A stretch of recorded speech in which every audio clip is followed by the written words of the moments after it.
这次教学演习，我们特意挑选了全旅最拔尖的2个营，学员编在了红方，并且协调了空军进行配合，主要是想让咱们学员呐全面而深切地体验合成营遂行多种作战任务的流程。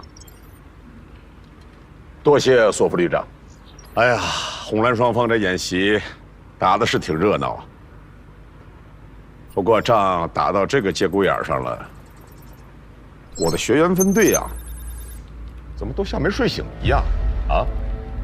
是你们没有给他们安排打击目标啊，还是这帮小子根本就不在状态？首长，您别着急啊，放心吧，咱们学员队很快就会大放光彩。李宗伟，记住，一定要严格按照演习计划和时间节点行动。空军10点才到，等空袭完毕，咱们一营的人啊要发扬风格。首先让步兵学院的学员们冲上山头，把红旗插上高地，明白吗？是。老三，学员分队那边什么情况？韩厅长一直在174高地待命，随时可以向山顶冲击。好。哦，对了，演习结束的时候，别忘了在现场安排人给他们拍照。尤其是把插旗的一刻拍下来，回头啊做成视频，给学员兵们带回去留作纪念啊。这样会不会不合适啊？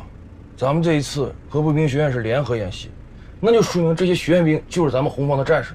如果一直让人家在后面跟着咱们跑龙套，到最后人家不会有意见吧？有什么意见？那最后的高光时刻不全留给他们了吗？还能有什么意见啊？再说了，正因为是联合训练。那万一磕着碰着，算谁的？算你的还是算我的？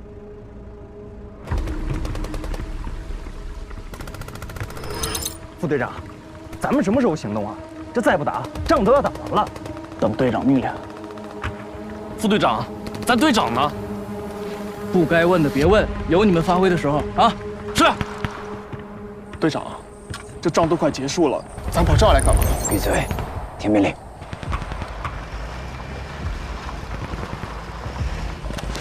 准备行动。队长，这是导演部的车。有什么话，我遵命令。行动。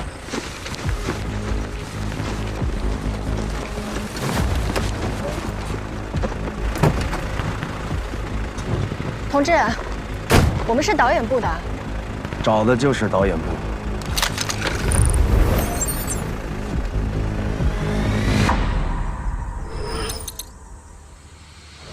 营长，一营一连已经夺取黄前沿阵地，正在向最终目标山顶进发。慌什么？阵地丢了就丢了，这不就是他刘望元想要的表演效果吗？咱们这回是陪衬，是配角，按照剧本，好好的陪着这帮学员兵玩一玩，行吗？他这是公报私仇。当一营营长的时候打不过咱们，刚调到作训科当科长，就踩着咱们过干瘾，往自己脸上贴金。你第一天认识刘望元呢？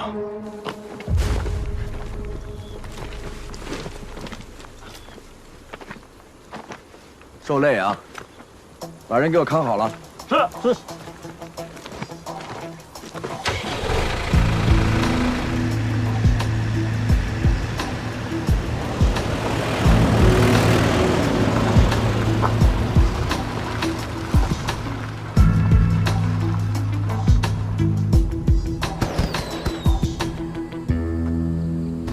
首长和同志们，演习暂停15分钟。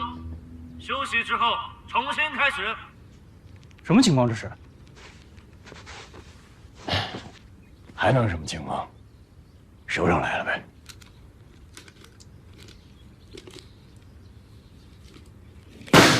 连长，又怎么了？指挥所命令，休息15分钟。一会儿集体听指挥，喊口号。不是，照他刘望远这意思，要是真上了战场，也要中场休息呗。就你明白是吧？行，连长，俺就想知道，让咱们武装侦察班扛旗冲锋，这是谁出的馊主意啊？这是对咱们侦察兵的侮辱啊！行了，你就别抱怨了。人家刘科长说了，一会儿让你带着学员兵去收割胜利的果实。这人家主动伸着脖子让咱们砍，赢了又有什么意思啊？要是说，要仗都这么打，还不如回家种地来的实在呢。哎，班长，话不能这么说，回家种地屈才，咱得给刘望远当演员，是不是？哎，饶命！饶命！对，班长脚下留情，都知道您这金右脚当年踢出过连长来的，这要是给我踢干了，怪不好意思。那你就再给你多补几脚。去。哎呀，陈院长，不好意思，不好意思。梁副军长，开完会之后马不停蹄赶过来，你看，结果还是晚了。你看，你我之间就不必那么客套了吧？哎呀，你这个大院长到我们一线来，平常我是求之不得的啊。说不客套，说不客套，还是免不了俗。坐。王军长知道你的脾气，没有派别人，由我全程陪同你，行不行？啊、这样好，咱们老伙计又是老同学啊，这样也容易交流。哎，现在什么情况？怎么休战了？报告，师长，我怕您错过最精彩的部分，所以特意让演习暂停了15分钟。左田，你开什么玩笑啊？打仗还能暂停啊？严重违规，知道吗？是。陈院长是步兵指挥的专家，你真是丢人丢到姥姥家去了。是首长，下次一定改正。陈院长，您别见怪啊。理解理解。接下来那就该怎么演习就怎么演习，只是别让我的学员分队闲着就行。是。同志们，我们营在革命征途当中战无不胜，攻克了一个又一个的堡垒，战胜了一个又一个的强敌，奔赴新征途的壮阔前路。我们有没有信心？营长，这刘望远在干嘛呀？首长来了，他不得表现表现，要不然还是他刘望远吗？营长，反正都是输了，既然首长来了，咱们好歹挣扎一点吧，不能死得那么难看呢。横竖都是个数，挣扎个什么劲呢？报告营长，导演部来人了，让他进来。是。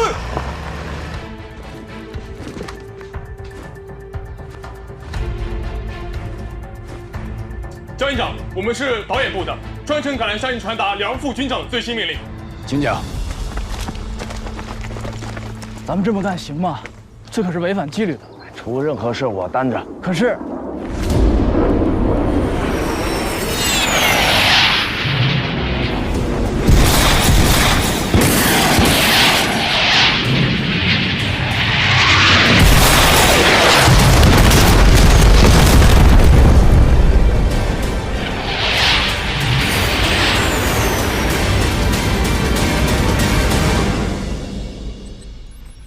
经判定，红方打击无效，蓝方战损为0。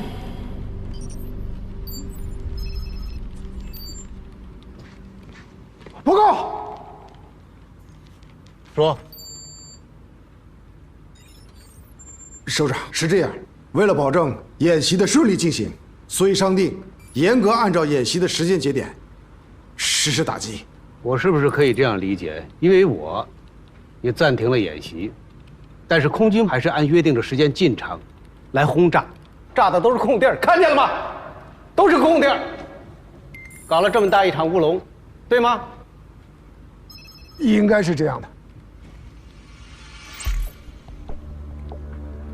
空军怎么协调的？首长，这件事我有责任。首长，这责任全在我身上。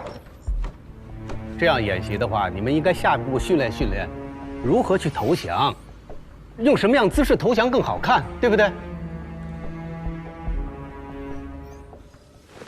不是还在中场休息吗？看到了吧？这就是他们所谓的实战。这个演习要就这么结束了，以后我们的学员就会认为这种假模假式的演习会是常态。可你这么干是不是有点太那个了？要不你再找那个刘科长商量商量。商量个啥？这个刘科长满脑子就想表现自己，你知道他怎么跟我说的吗？说我们学院的人只会纸上谈兵，要是聊实兵对抗就是外行。你看看，这就是他们的实兵对抗。那咱下一步怎么办？你带队留在这里，一会儿蓝军会发起反攻，我带一小部分人执行更重要的任务。明白。第一小队，跟我走。是。陈院长，对不起，本来想让你看一场精彩的实战，结果看了一场走形的演习。你知道，你来之前我们很重视，专门协调了战斗机，结果呢，越重视越糟糕。这不演习还没完吗？啊，接着往下看呢。我说康广平啊，杨旅长不在的日子，你不能大撒把，军事上不能放松。胡闹！陈院长，走，出去透口气。等一下，刘首长，蓝军开始反击了。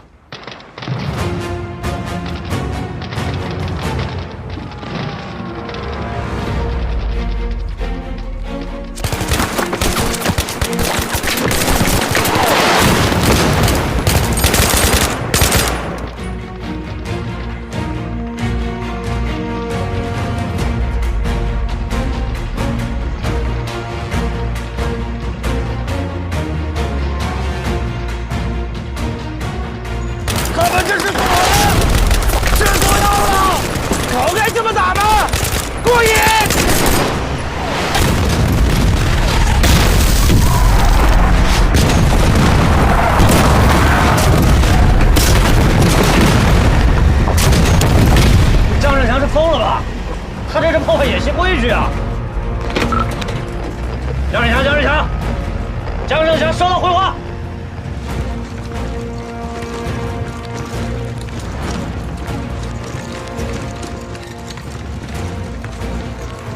报告营长，我军已发起反攻，现已夺回部分阵地。好，全体都要。梁副军长下达指令，要我们拿出真正实力，认真打。所以，我们一定要全力以赴，彻底消灭红军，让他们见识见识咱们2营的真正实力，也让这帮学员兵们看看什么是真正的战场。是。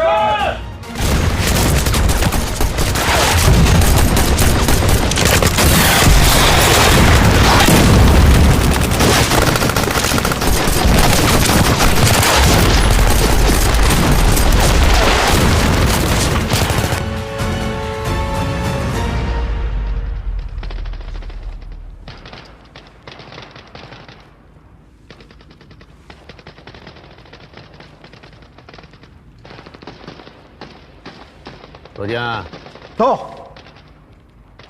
你这一出是蓄谋已久，还是临时起意搞的？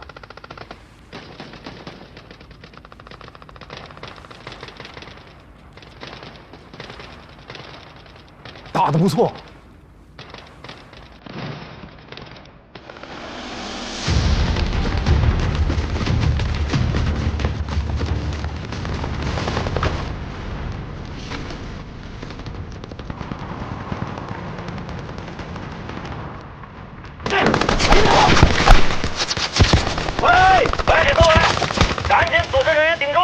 不行了，蓝军搞偷袭，一点准备都没有，憋不住了。怎么会？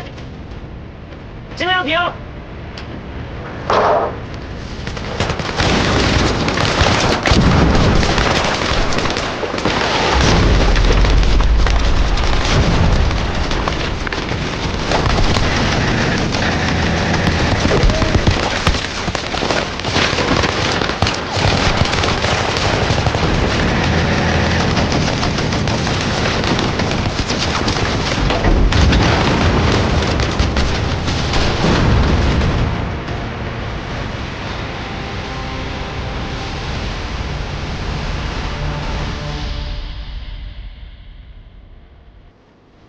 好，干得漂亮！报告营长，我军已彻底夺回阵地，红军目前战损严重，已经没有还手之力了。红军指挥车锁定了没有？我们侦察员正在锁定他的目标，一旦确定坐标，就可以立刻结束战斗。好，把坐标马上发给1连。是。准备实施电子干扰。是。步兵学院的学员兵怎么样了？他们还真行，打得有章有法的。是吗？雷达搜索结果如何？正在搜索。毕竟，马上都是军官了，不能小瞧了他们。不过啊，他们撑不了多久了。这刘科长真不够意思，根本没分给他们重装备，都是碎型作战。现在被我们围在174高地，2排冲炮差不多了。锁定他们的位置，我要亲自给郭子健收尸。这么大气性，你跟他有仇啊？靠拢！我们现在只有15个人，没有重火力配置，所以要采取特种作战手段实施斩首。队长，你说吧，怎么办？这个地方是蓝军指挥员的帐篷，第1、第2组负责清理周边感受，第3组负责爆破破坏其车辆和通讯设备，并吸引敌方火力，第4、第5组随我直接接敌作战，一定要把蓝军指挥员逼出老巢。刘龙，到！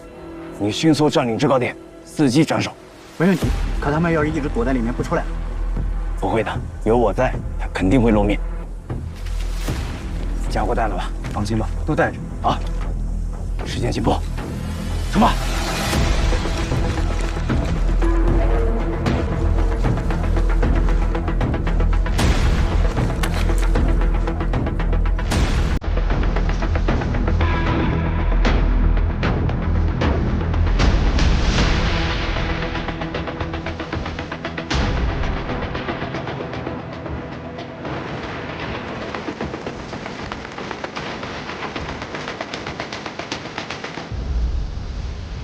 行动！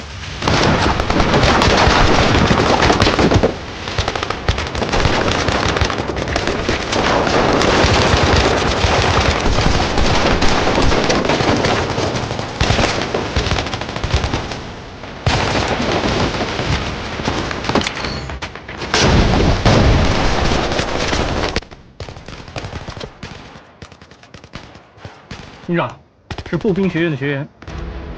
正愁找不着他们，自己送上门来。搜索郭子健的位置。是。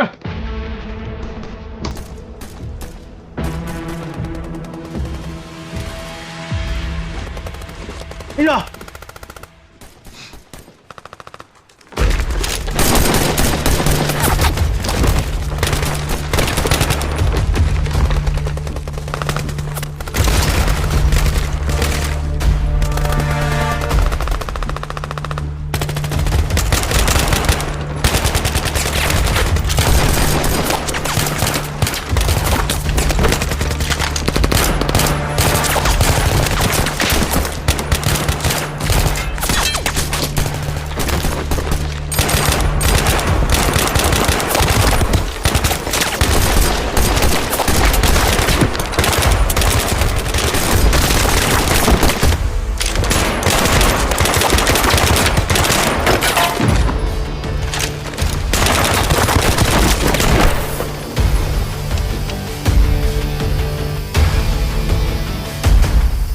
郭子健带着几个学员兵就想斩首我江胜强是吗？太高看自己了吧！给你个机会，出来乖乖投降，我江胜强以人格保证，我保你活到演习结束，怎么样？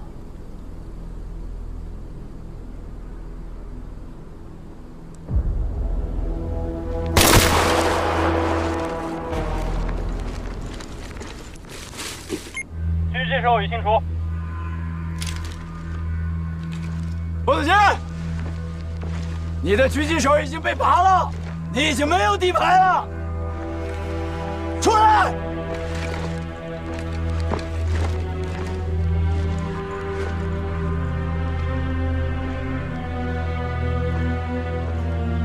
谁说我的底牌没有了？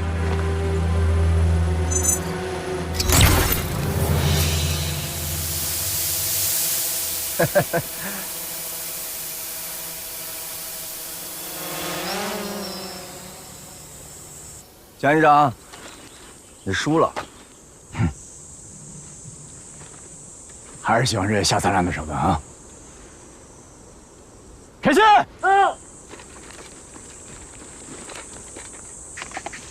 单挑，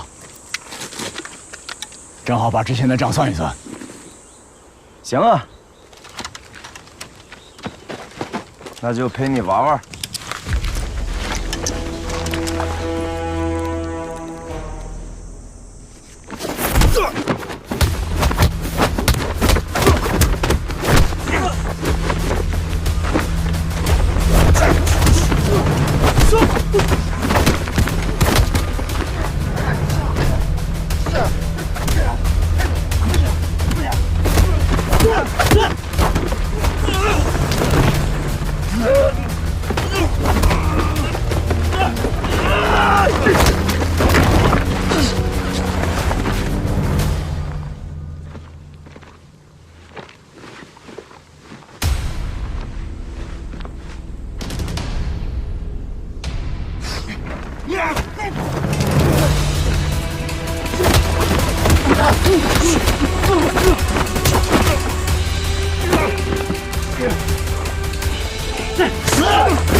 都阵亡了，别打了！谁让你开枪的？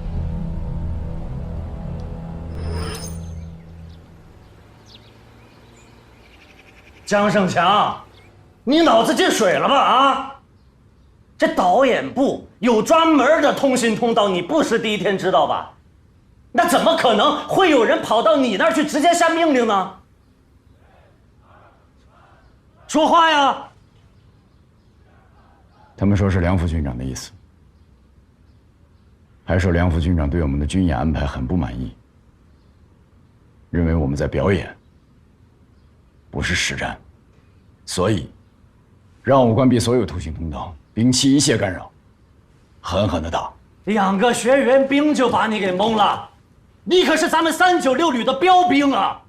老姜，你这不是让步兵学院的人看笑话吗？他们开着导演部的车，带着导演部的标识，梁副军长也是真的刚到，演习中断了，由不得我不信。我怎么知道会有人假传军令？好了，别吵了。你还有理了是吧？好了。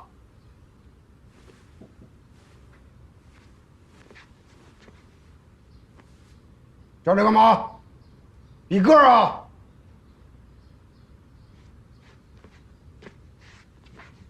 这么说，这事儿真的是步兵学院教务参谋郭子健干的？对，就是他。索副旅长，这事儿不能就这么算了吧？咱们可是根据集团军首长的要求，这么费时费力才搞了这么一场联合演习，不就是为了让步兵学院的学员们能多体验一下实战感受吗？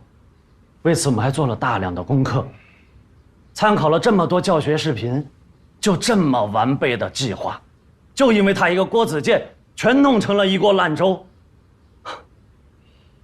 合着把我们当猴耍呢？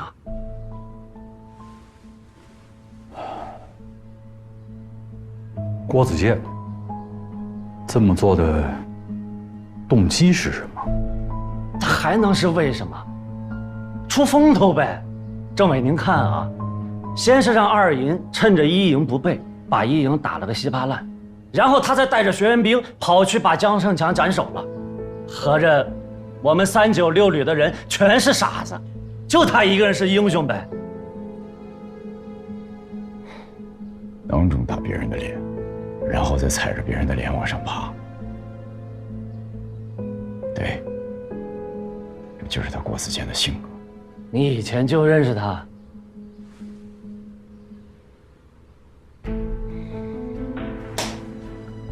那就没跑了。他这是仗着我们处理不了他，使劲打擦边球啊！表面上看是为了学员，那实际上就是为了突出自己，回去再向学院邀功请赏呗。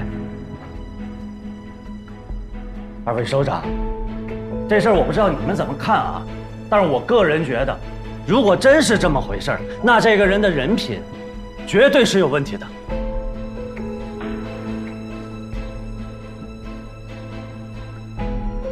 过瘾吧？啊，首长，这不事儿赶事儿赶上了吗？什么样的事儿能让你赶着去绑架倒条人员？啊，那不实在没辙了吗？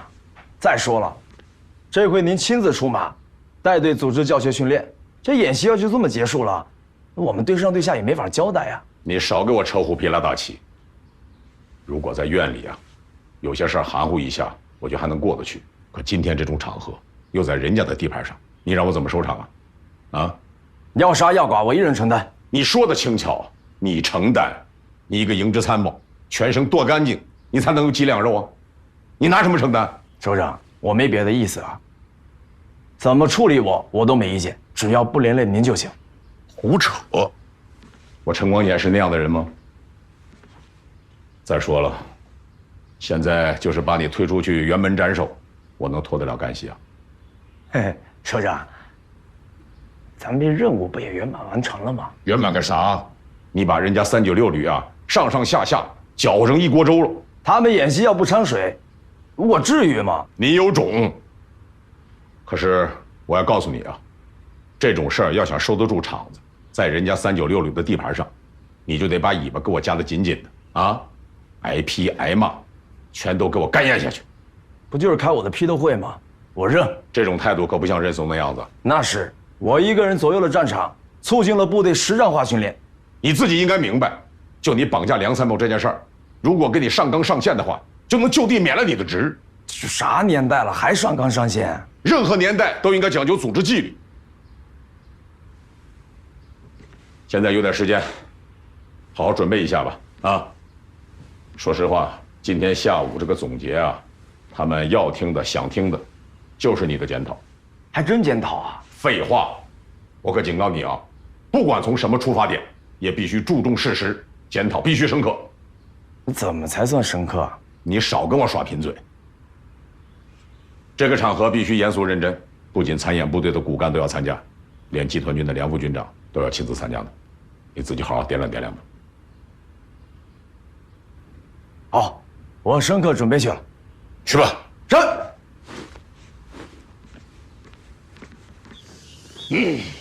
今天这个会开的真的是。郭子健。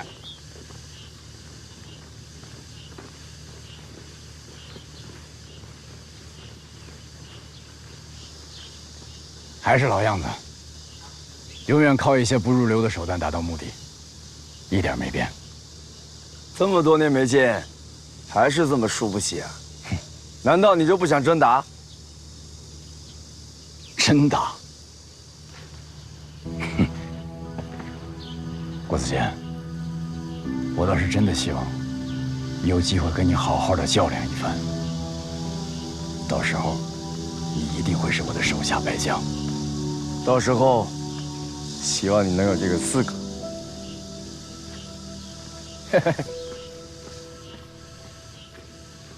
说开头咱们要是跟二营堂堂正正的打，咱们也未必输得这么惨。啊，跟咱们开始说按照套路来，背后捅咱们一刀，有这么干的吗？俺当兵这么多年了，就没丢过这么大的人。我说，你怎么也跟着发牢骚？我倒真觉得这样是挺好的，只有这样了，才能让你们真正的明白，战场上永远都是瞬息万变，什么情况都可能会发生。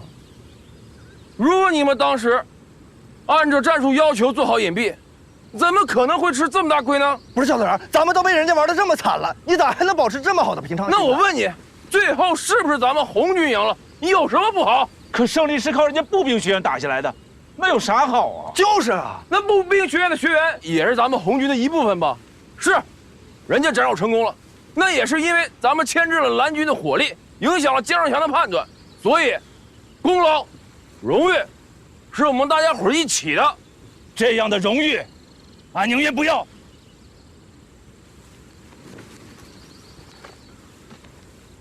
我说到。这就是你一个老兵应该有的态度吗？站还就是你给大家伙做的榜样吗？赵导员，俺都当了这么多年兵了，还能再打几仗啊？难道就不能让俺在战场上痛痛快快的拼杀一回吗？我让你不要激动吗？揭秘，坐，揭秘。大元，今天事儿内幕我知道了。啥事儿？快说。是学员分队队长叫郭子健搞的鬼。啥？他图什么呀？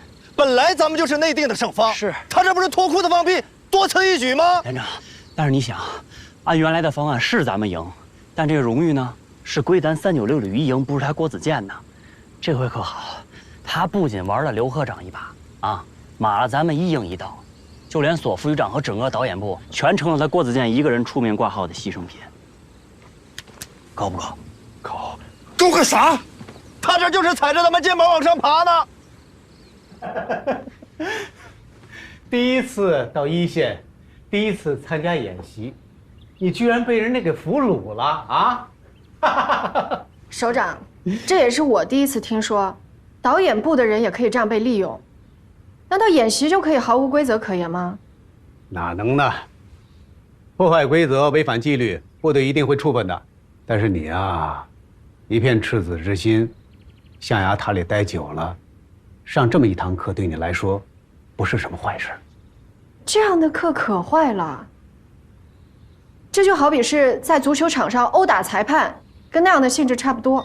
哎，那你想想，如果在足球场上明目张胆的犯规，裁判视而不见，那么对于想踢一场高质量比赛的运动员来说，把裁判抓出来出出气，有什么不对啊？老师，您一直教育我111、22，而且396旅的演习计划是他们自己拿的，我们只不过是辅助导条。您这么护着他，没道理吧？当然了，这叫情有可原，但是罪不可赦。我这么说，你满意了吧？基本满意，但是气还没有全消。你放心吧，这口气我一定替你出了。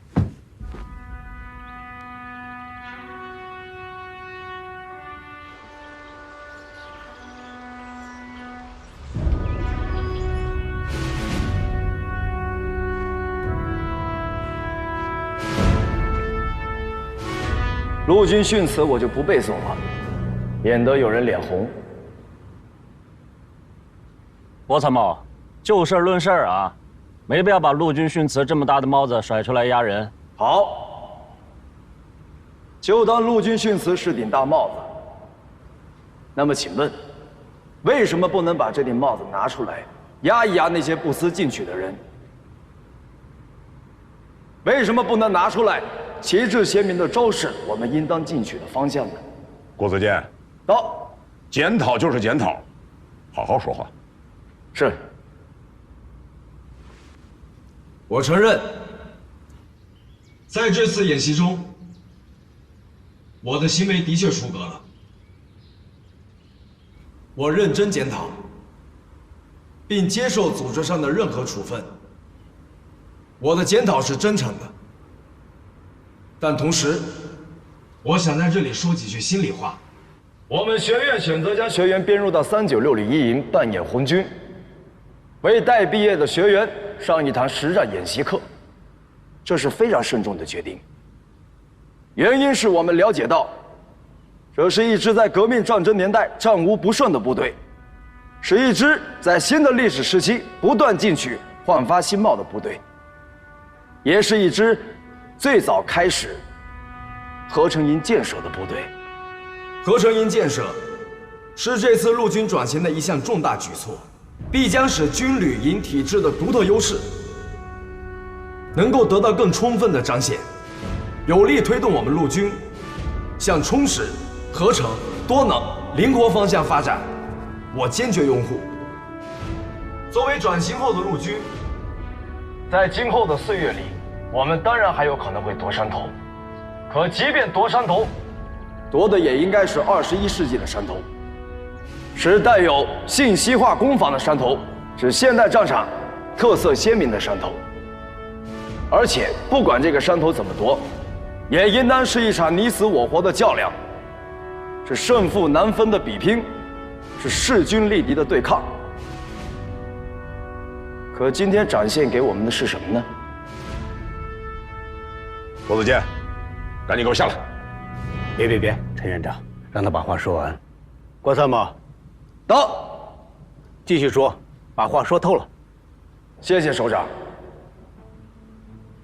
我没有更多想说的了，我只是想告诉大家，我们的学员在军校经受了多年先进理论的感染和熏陶，难道你们就忍心让这些年轻的像白纸一样的未来军官，就带着今天这样的演习经验走向未来战场，与敌人去搏杀，去拼命，去完成祖国和人民的重托吗？未来战场会给这样的经验签下通行证吗？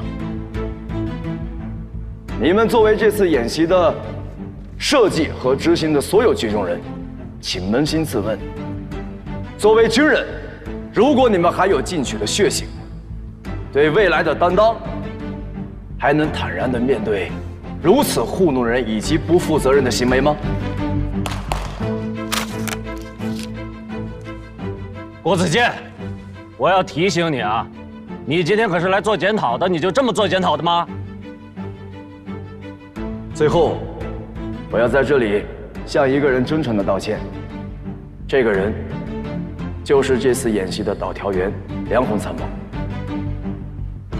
因为我的计划之所以能够完成并且顺利实施，主要的部分是借用了梁参谋导调人员的身份，他才是这场演习最无辜的受害者。梁参谋，对不起，我向你道歉。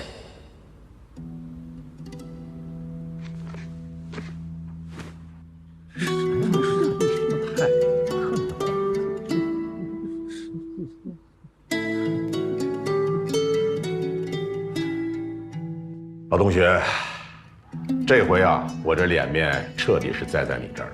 你不要自责了。今天被郭子健这么一搅和，反而别有一番风景啊。你也不用替他开脱，也不用照顾我的面子。再怎么说，今天的表现，他确实是出格了。长期以来，咱们部队严格的管理体制、泾渭分明的职级体系，逐渐形成了一种固化的认知。很多不科学的传统，一旦约定俗成之后，很难改变。时间长了，很多同志的思想都会绕着走。郭子健这番话撕开了这个伪装，他的话不顺耳，而且句句戳心。说实在，郭子健身上真有你的影子。跟我说说他。这小子当过特种兵，干过侦察连连长，还在国际侦察兵比武中拿过金牌。读研究生的时候呢，因为他专攻陆军新制作战力量编程，我们学院是花了9牛2虎之力才把他拿下的。哦，你这么一说，我就想通了。396旅准备的那些演习，在他眼里就是小儿科啊。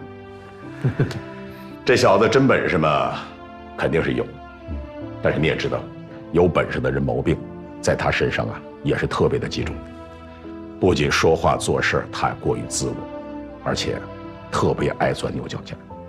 尤其他这个狗脾气，一直以来让我们学院特别的头疼。那你们这次打算怎么处置他？你放心，我们学院党委肯定会严肃处理的，绝不会姑息，一定会给你们剧团军一个满意的答复。这么急啊？有这个必要吗？当然有这个必要了。事情本身也已经很清楚了，而且郭子健本人对这件事情也一直是没有异议的。所以老梁，处理意见最好是特事特办。特事特办。对啊，是应该特事特办。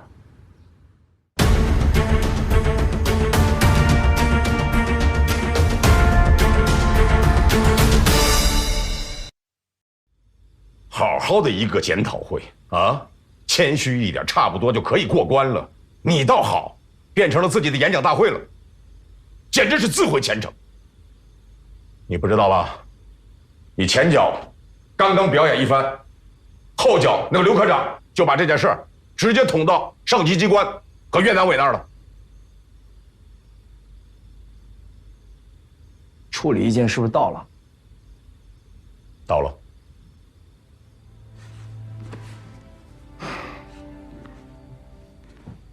郭泽健，你可能都不知道，鉴于你的综合素质，本来是要把一个副团职的岗位让你去代理的，原本等演习结束之后就要宣布的。这下可好，直接是胎死腹中。另外，对你还有2项处分决定，你听着。第一，撤销院里对你所有的重点培养规划，原本让你去空中突击旅和第4特战旅的任职和课题计划全部停止。第二，调离学院，另有任用。那是不是回老部队啊？你想得美呢！那是去哪儿？您就直说吧。去396旅1营，代理营长。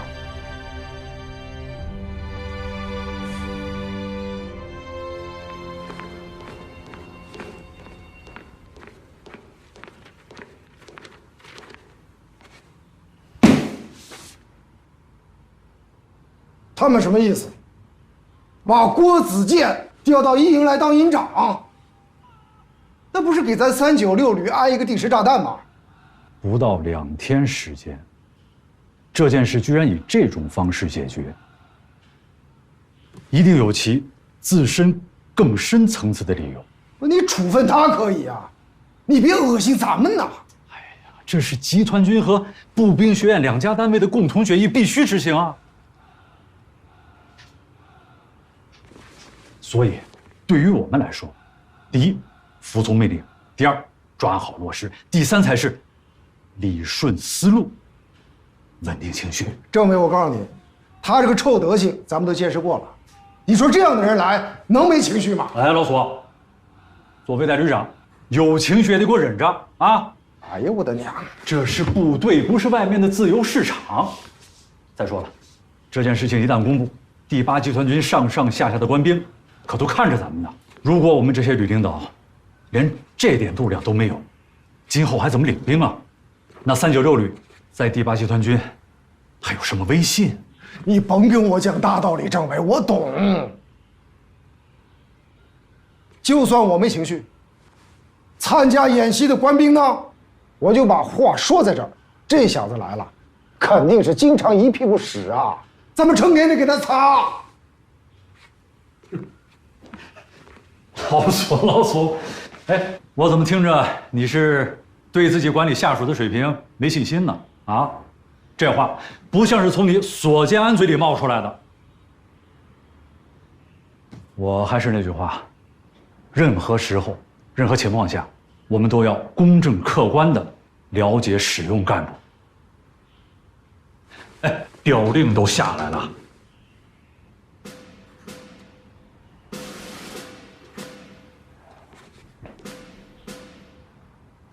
服从命令了。老康，咱俩通个气儿啊，达成默契。这小子一身毛病啊，我想给他掰过来，咱俩好好盘盘他。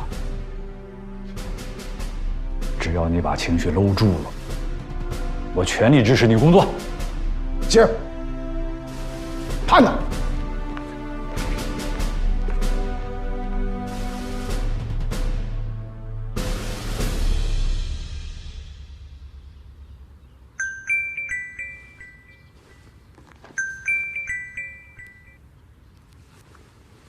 喂，喂，哥，听外婆说你倒是当营长了，恭喜你啊！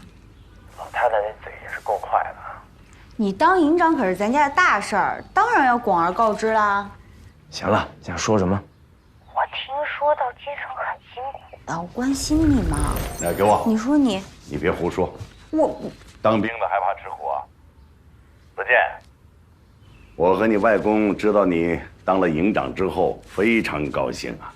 啊，只有到基层去锻炼，才能成为一个好兵。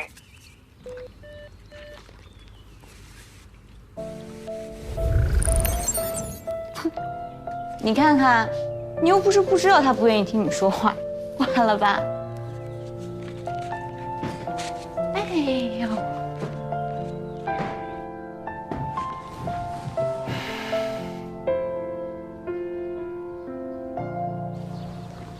真是做梦也不敢这么做呀！接替我一营营长的竟然是郭子健。你小子这背后一刀也挺狠的，直接告到人家校党委去了。哼，我这叫以其人之道还治其人之身，他不是很能吗？这回我倒是要好好让他瞧瞧，啊，咱们396旅到底是睡猫还是猛虎？这郭子健最大的毛病就是爱显摆，看着吧，等到了396旅，他也闲不住。我最知道该怎么对付这种人了，就得给他个下马威，让他好老实老实。哟，有主意了，很快你就知道了。同志们，此前郭子健同志啊，作为教务参谋，代表步兵学院执行与我们联合训练演习，大家早已经不再陌生了。但是从今以后啊，他的角色就完全不一样了。如果说他之前是客，那么从今天开始啊，他就是我们396旅的一份子，而且是我们红一营的主要领导。杂强同志，到！你作为老大哥、老政工，希望你们啊能够密切合作啊，带领一营迈上新的台阶。是。郭营长，我代表一营所有的官兵，对你表示热烈的欢迎。更希望在今后的日子里，可以荣辱与共。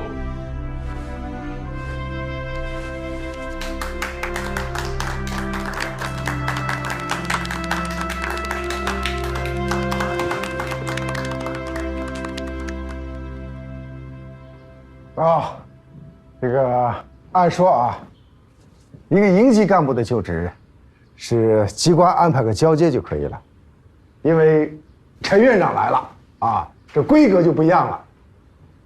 院长，你给大家做个指示吧。指示不敢当啊，负荆请罪还差不多。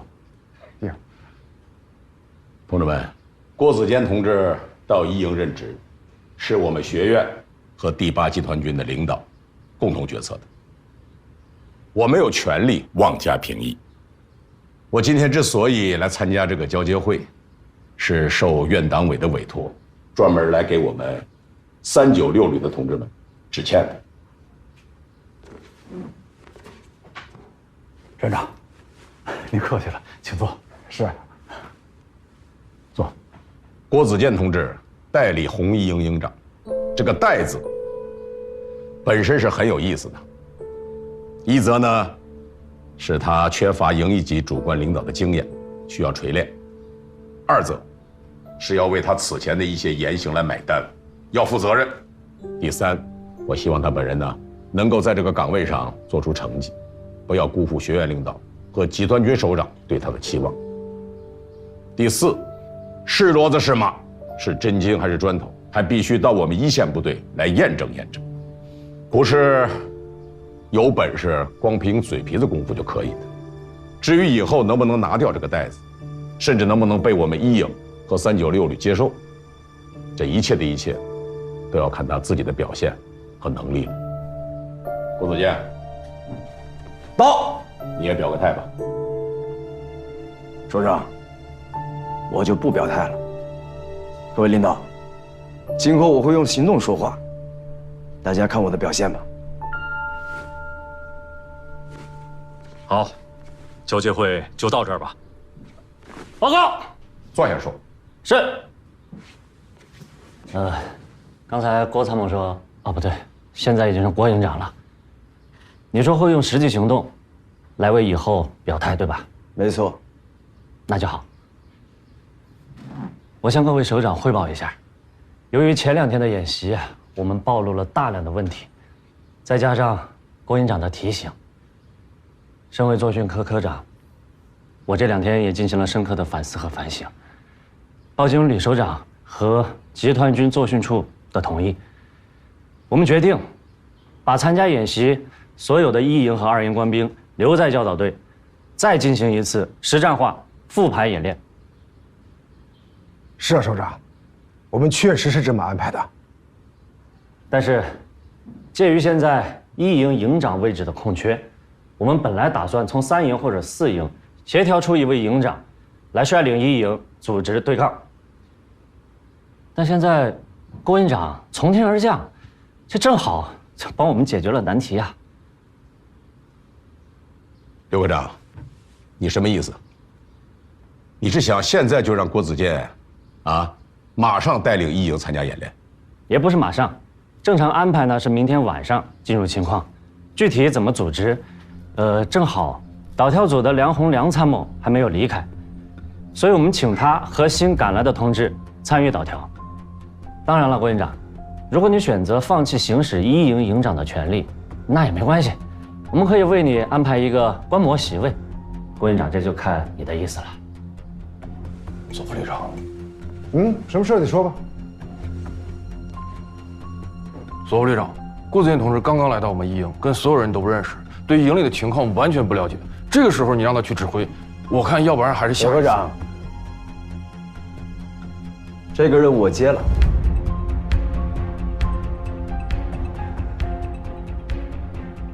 郭营长，要不你也再考虑考虑。说实话，我们也备了好几套方案，不一定非得是你，不必逞强。不必。前几天的行动，我对1营已经有所了解了。那当然最好。具体的演练计划，那随后就听导调组安排吧。那好，那就择日不如撞日了。裴院长，正好咱们学员还没走，也不差这2天。这次有郭子健亲自指挥，您和学员们就留下一起观摩吧。是这样的，索副旅长，学员们呢要回校准备毕业事宜不过我本人呢可以留下来，记录这次对抗演习的整个过程，也想现场见证一下我们院校的同志究竟适合不适合部队的训练时间。郭子健，走。既然应下了战局，那就放开手，好好打，明白吗？是。相信大家都认识我，我就不自我介绍了。因为前几天那场演习，我相信很多人都不喜欢我，甚至很讨厌我。不过没关系，说句心里话，我不需要你们的喜欢。这次来1营，原因只有一个，那就是组织的安排，我必须服从。但我的感受跟你们一样，不情愿。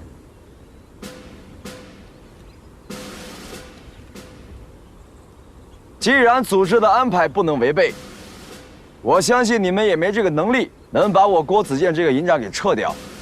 那么从今天起，希望大家能够暂时放下对我郭子健的个人恩怨，把1营这个造假营的帽子先给我摘下来。报告，说，我们不是造假营，我们是红军营、长胜营。报告完毕。没错，1营的荣誉馆，刚刚教导员带我去看过了，但那些荣誉是1营的先辈们创造的，跟你们有什么关系？1营这2年的比武成绩我看过了，在与2营的对抗中，只有一个结果。失败，失败，还是失败。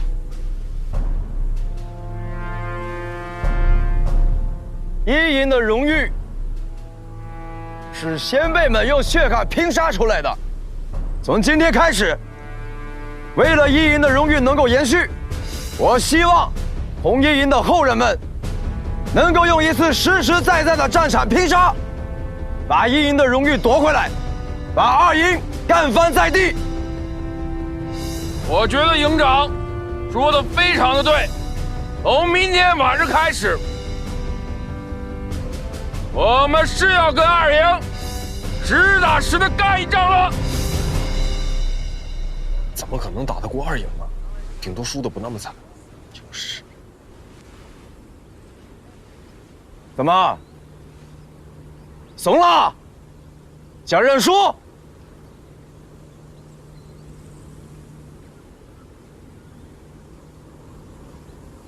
我刚刚在荣誉馆一直在找一个字，但是一直没找到。有谁知道是哪个字？说。对，红衣营的先辈们从来没想过，也没用过这个字。难道红衣营的后人要把这个字冠冕堂皇地贴在脸上吗？那么，不能，坚决不能。好，要的就是这句话。从今天开始，一营马上进入临战状态。对我国子监有任何个人恩怨，那是我们一营内部的事情。等打赢了这仗，我国子监任凭你们处置。是爷们的，动起来吧！梁参谋，大喜了！石镇华府办的事定下来了，已经来了个新营长，你想不想知道是谁？龙班长，基地这次把你调到我身边，是让你配合我工作，不是让你给我传八卦的。还有，对抗演习的细节你都捋顺了没有？梁参，你不能每天只知道工作，跟个机器人似的，这样不好。已经完成了。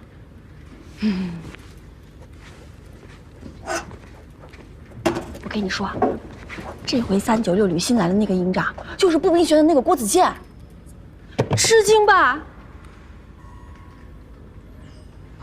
郭子健他本来就是研究军事指挥方面的人才，他去一营当指挥员，这有什么好吃惊的？不是，前几天不就是他把你给绑了吗？他已经跟我道过歉了，这就完啦？那不然呢？行吧，我真是咸吃萝卜淡操心。不过啊，这个郭子健到了一营也没有什么好果子吃。哎，梁子，他是个什么样的人？你怎么对他那么关心啊？我看过他的硕士论文，学术研究方面确实很出色，理念也很先进，武力值应该算是特战队员的级别吧。梁灿，我不是问你这个，梁灿，就是性格啊、长相啊，帅不帅？性格骄傲自大，不按常理出牌，但是口才还不错。长相，你觉得什么叫帅啊？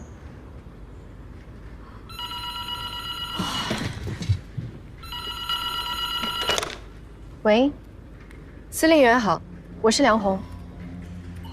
集团军作训处的许处长都已经安排好了，具体的实施计划已经完备，今天晚上就会把任务部署下去。明白，请您放心，保证完成任务。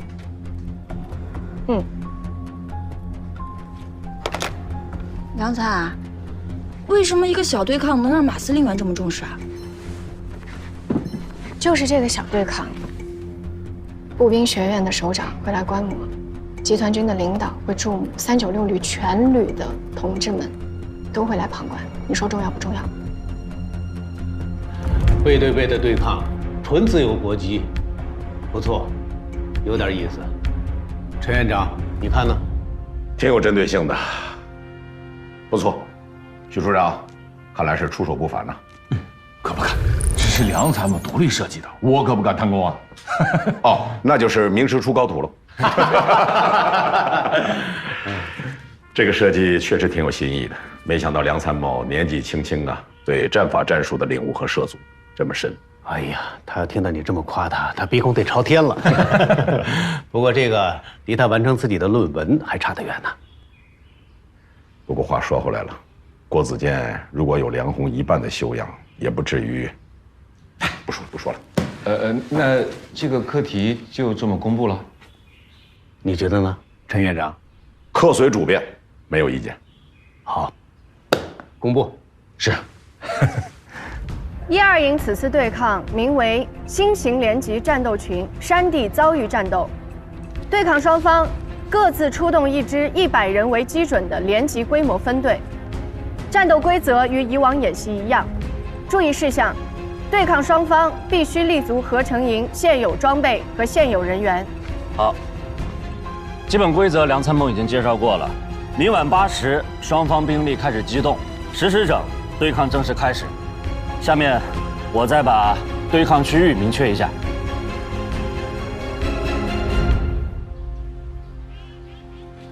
蒋强，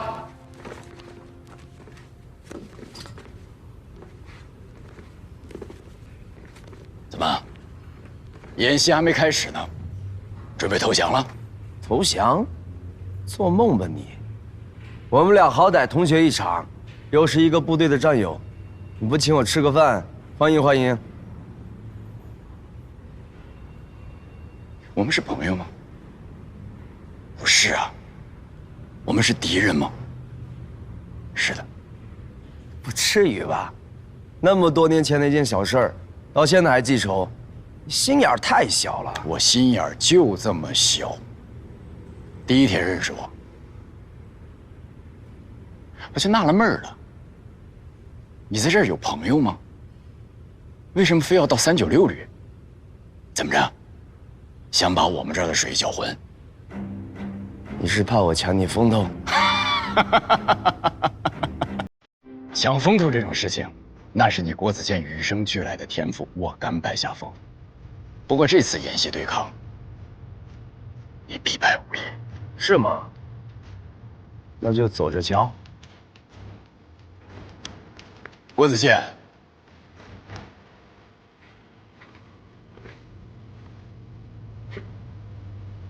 不要以为以前你可以靠阴谋诡计取胜，以后一直也可以。396旅不是你肆意妄为的地方。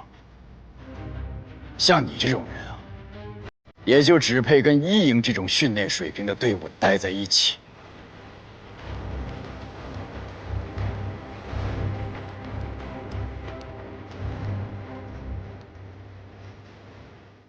我不管1营以前什么样，打从今天起，我带的1营就是396旅不可替代的王牌。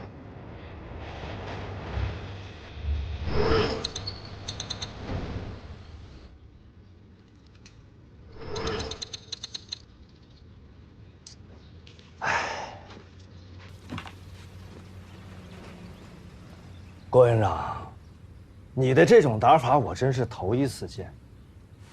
一盘散沙，这仗没法打呀！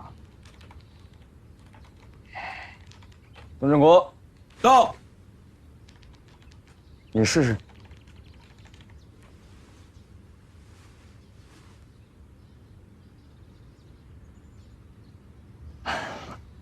郭营长，我们知道您在院校搞研究，这心里这弯弯绕一准很多。可你这些花花肠子能不能拿着以后再来玩？这明天马上就要开战了，你现在要打破1营传统的打法，这不是胡闹吗？这，营长，李松伟同志呢，是我们1营最能耐的连长，要不然就让他给我们指挥指挥。教导员，这我是想指挥来着，可你看这郭营长把我这1连拆得七零八落，这仗让我怎么打？让你怎么打，你就怎么打。是。郭子健一上任啊，1营就是怨声载道，很多战士在背地里给他使绊子，虽然都是些小打小闹的恶作剧啊，但足以证明1营没人服他。他把人当猴耍，怎么可能有人服他？我倒要看看他怎么把1营带成王牌。瞧着吧，后边还有好多笑话呢。营长，你和这个郭子健到底是有什么仇啊？这小子满脑子阴谋诡计。当初我跟他在一个研修班，结业的时候举办对抗比武，他跟我玩阴的。直接策反了我的一个参谋，让我失去了拿到全优学员的机会。进机关的事儿，擦肩而过。如果不是索副旅长把我调到396旅来，我真的不知道我江胜强现在在哪儿。他把这个全优学员的名额给抢了。最可恨的就是这一点，在入学之前，他刚刚调整了职务，他根本就不需要这个全优学员奖。这是损人不利己啊！这郭子健人品不怎么样，必须给他点教训。所以这次对抗，我们一定要赢，一定要让他一败涂地。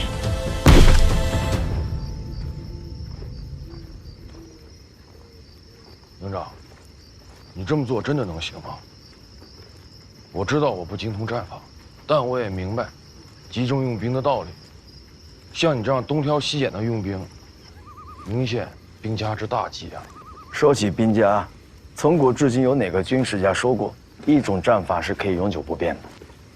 我能明白你说的这些，但确实是时间太短了。教导员，正是因为时间太短，我没有办法跟大家磨合，所以只能让他们服从命令。这次对抗，1营的主力一定是李松伟，应该还会配置一些辅助火力。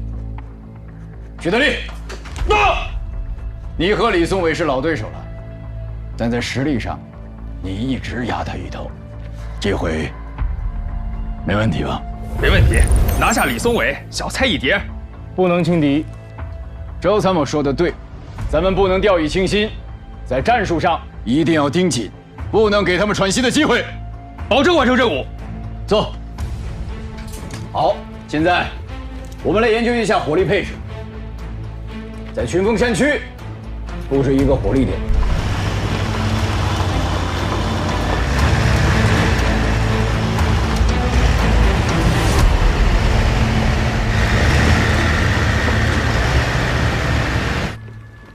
报告，二位师长，百人对抗马上就要开始了。你说这场遭遇战会不会打成拼刺刀式的硬杠啊？我看完全有可能。某些军事大国不是一直在推进亚洛基式的战法吗？这样就看谁的兵力和火力占优了。如果仗打成这样的话，确实没什么看头了。起来！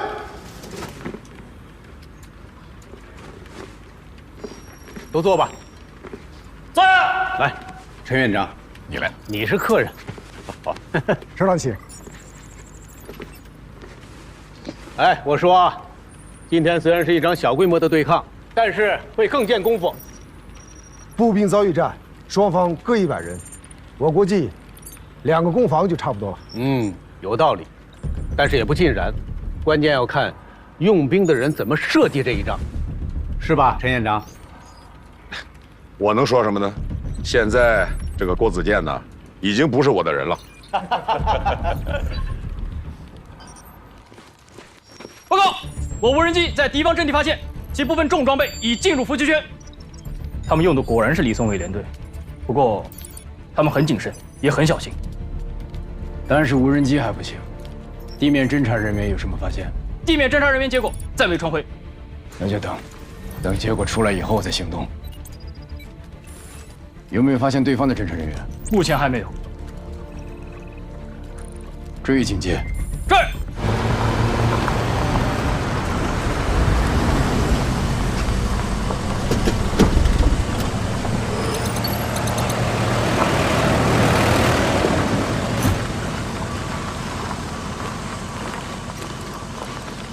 李连长，营长到底唱的是哪出戏？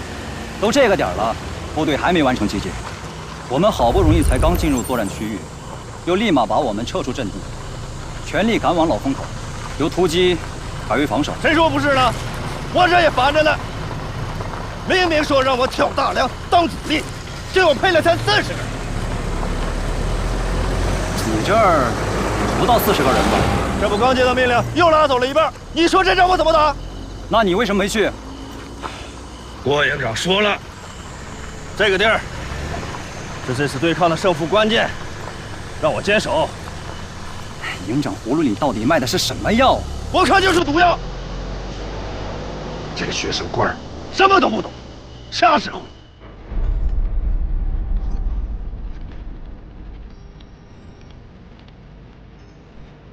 良才，注意点他这个副武名。他们都在等待最合适的战机，注意跟各岛条组之间的连接还有联通。是。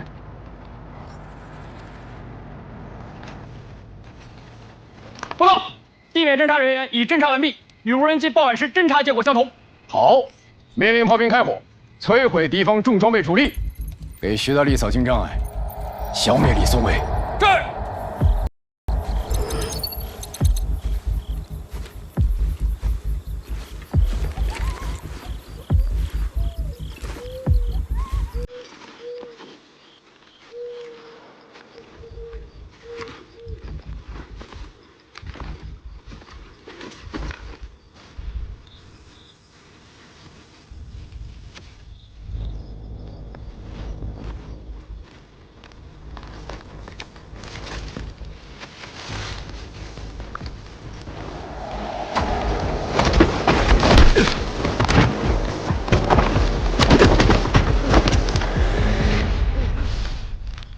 班长，今天又叫名不虚传。哼，少拍马屁。明杰，到号了，给我老实点。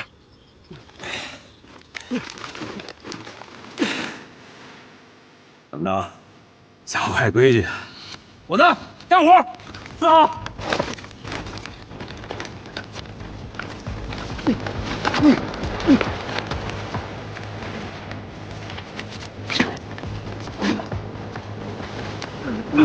赵队。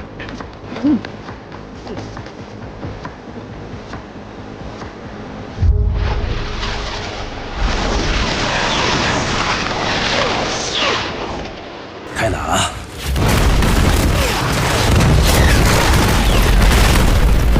大家抓紧！看来双方接上火了。这可不像是双方接火啊，这一看就是二营自家的火力发泄嘛。估计打击效果很快就上传了。江胜强，我了解，他不会做亏本的买卖。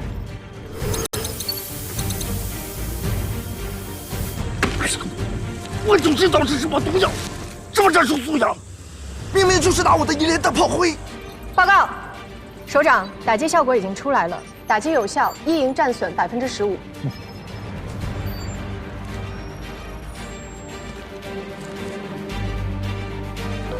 各分队准备行动。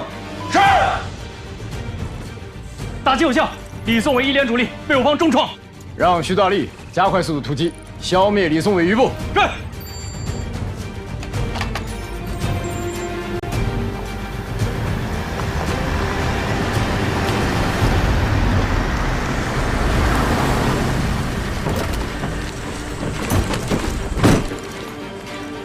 报告，连长，这也没几个人，该不会是落荒而逃了吧？通信员，到，打开通信装置。报营长，许连长电话。我是江胜强。报告营长，我已突击至一营阵地，但除了刚干掉的步战车及其部分兵力之外，阵地上再无他人啊！什么？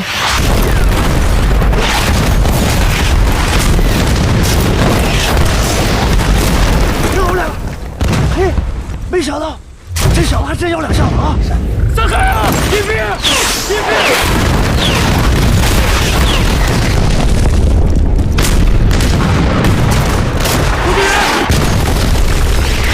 报告营长，我连得到火力打击，是个陷阱。营长，一营阵地消力到底，我们的装备无法撤出。从地形看，只有北侧一处平坦地段。徐大力，马上向阵地北侧撤出。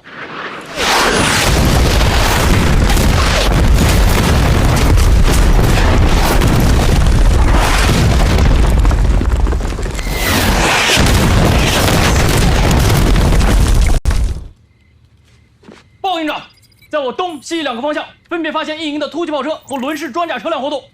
什么意思？伍子贤想包我饺子？就他那点人，还太自大了。通信员到。报告营长，转移途中遭遇多处工兵引爆装置，战损严重啊！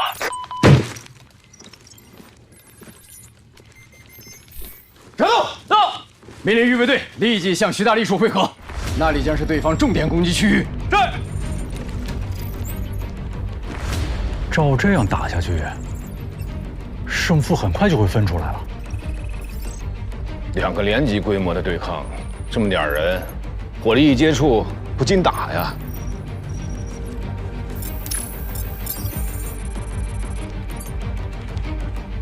哎呀，这么大的，打的是不是越来越看不清楚了？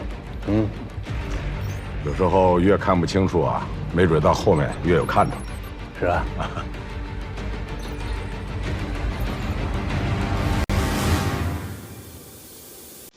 哎，我们怎么没有接到出击的命令？是不是通讯断了？报告连长，通讯畅通，但没有指令。侦察方就位了吗？报告，已就位，正在定位目标。现在什么情况？对方正在集群火力打击，到处都是他们的装备和部队，怎么看也不像个连级规模的火力啊！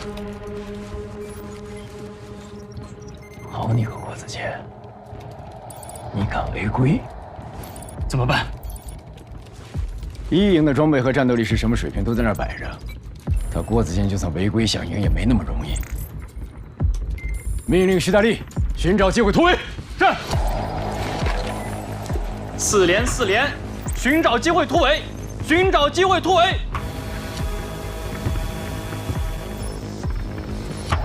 找到了，目标2营指挥所，53，发送坐标。明白。5角炮火打击。班长，咱不会要赢了吧？好，炮火准备。是。报告营长，我突击炮阵地遭敌侦察兵破袭，3门火炮均被其突击小队摧毁，无法完成火力压制。让工兵排派1个爆炮组，还有1个火力组，马上向无毒者小组汇合。是。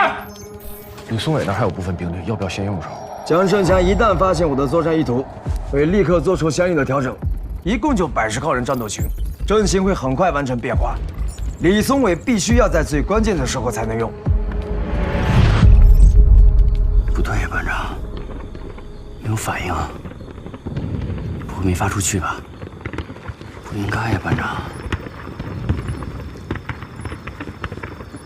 伙子，你们想办法吸引目标，延缓进入2营指挥所。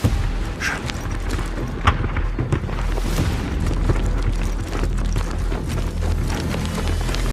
好，我明白。营长，启训，我侦察分队掩护突击火力，干掉了对方的重火力。干得好！进！报告营长，后方有敌侦察人员活动。不是布哨了吗？为什么没有消息？可能被没哨了。让他们对指挥所进行定位，立即派人消灭他们。是。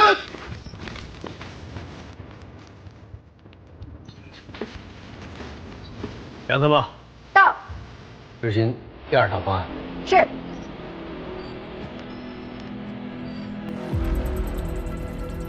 报告，进来。郭营长，396人，经导调组通知，敌营指挥所已被全部摧毁，指挥所一切功能停用，请你们马上到指挥中心集合。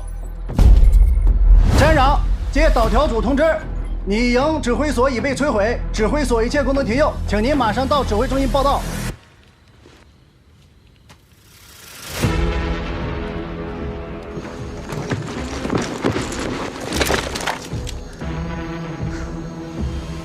吴班长，厉害呀，都摸到我指挥所来了。江长，对不住了。哼，我告诉你，你们赢的不算数。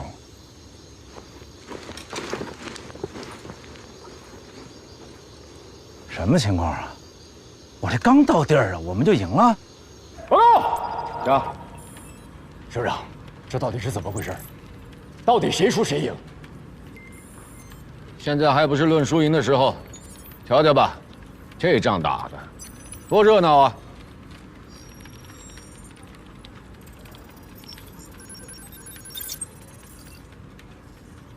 各位首长，我也想问一下，没有指挥，这还不打成一锅粥了？现在就是要看看，营指挥所脑死亡之后，部队到底会打成什么样。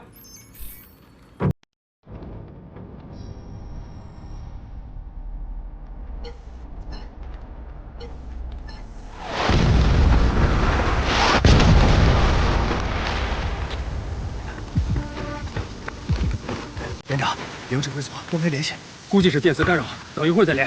是。大排长，无论我这里发生什么事儿，你一个兵也不准动，不见兔子不撒鹰。所有人注意，跟上我的节奏，向西南方向突围。走。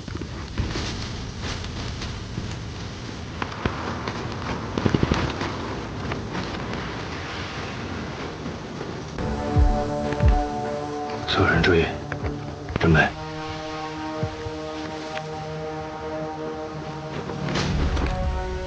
连长，怎么停下来了？对方火力一直在东南方向大力压制，就是想要把我们往西南方向驱赶。但是刚才侦察班报告说，已经把对方的重火力干掉了。现在所有人听我命令，部队转向东南方向，加大火力突围。是，走。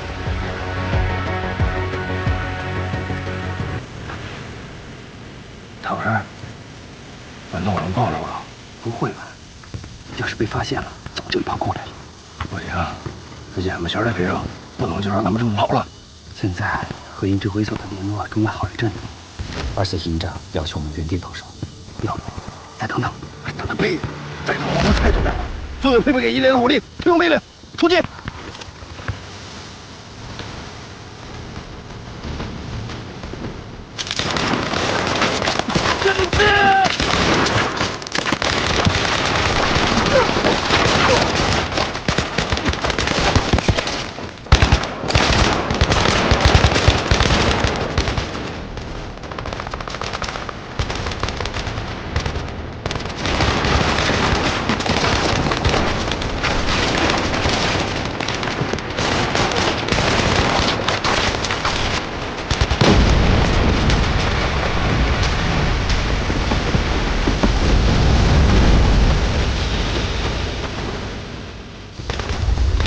连长，前面都被地雷封锁了，我们损失太大，抓紧撤回，往西南方向突围。走。是。